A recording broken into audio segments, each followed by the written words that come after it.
بسم اللہ الرحمن الرحیم وذکر فإن الذکرى تنفع المؤمنین۔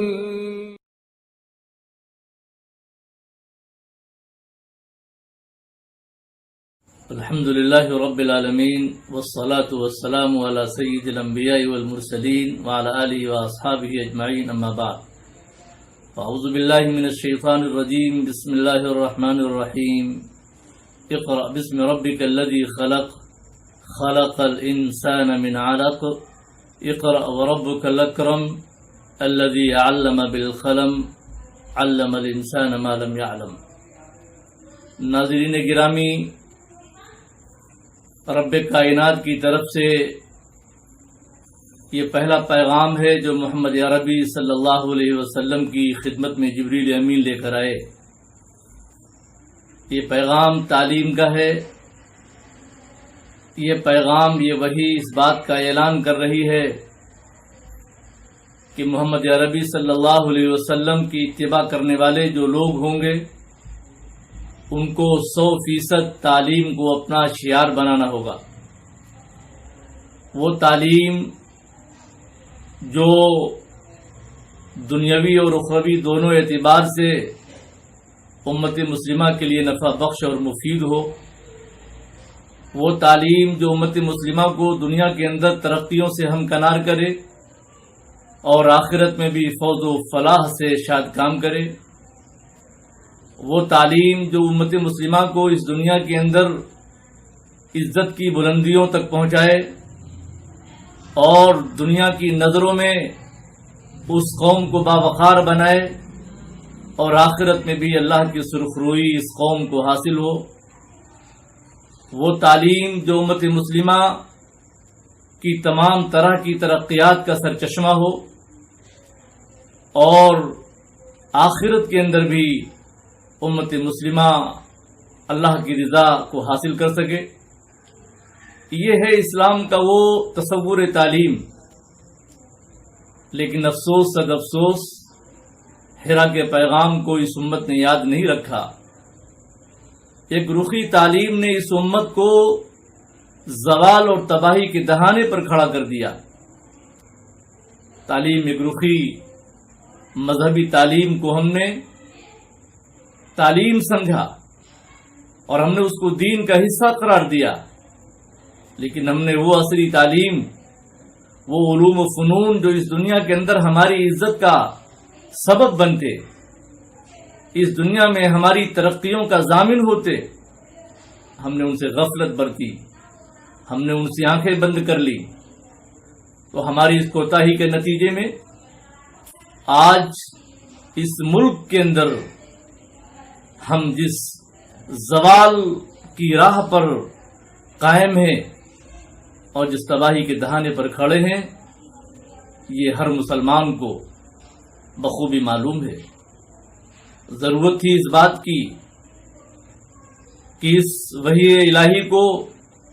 اپنے ذہن و دماغ میں سجا کر اس کے پیغام تازہ کو اپنے سامنے رکھ کر ہم اپنے علمی کاررواں کو آگے بڑھاتے، ہم حصول علم کی دنیا میں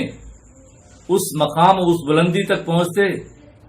کہ دنیا کی تمام قوموں کو ہم پیچھے کر دیتے۔ اور یہ ہماری ماضی کی تاریخ رہی ہے کچھ برسوں تک۔ تو علمی قیادت مسلمانوں کے ہاتھ میں تھی، سائنس کی بنیاد مسلمانوں نے رکھی ہے، لیکن جب سے ہم نے ایک محدود دائرے میں اپنی تعلیم کو سمیٹ دیا اور ہم سمٹ کر رہ گئے، تو پھر دنیا کے اندر جو ہم کو ترقی اور عروج نصیب ہونا چاہیے اس سے ہم پیچھے رہ گئے۔ اس ملک میں ضروری تھا کہ ہم اصلی تعلیم کو حاصل کر کے اپنے ملی وجود اور ملی شناخت اور ایمانی شناخت کے ساتھ تعلیم حاصل کر کے حکومت کے مختلف شعبوں میں ہماری شمولیت ہوتی، ہماری نمائندگی ہوتی اور ہم ان جگہوں پر پہنچ کر اپنی حفاظت کا اور اس ملک کی حفاظت کا کردار ادا کرتے. لیکن افسوس افسوس کہ ہم نے اس پہلو کو بالکل تشنا چھوڑا، جس کے نتیجے میں آج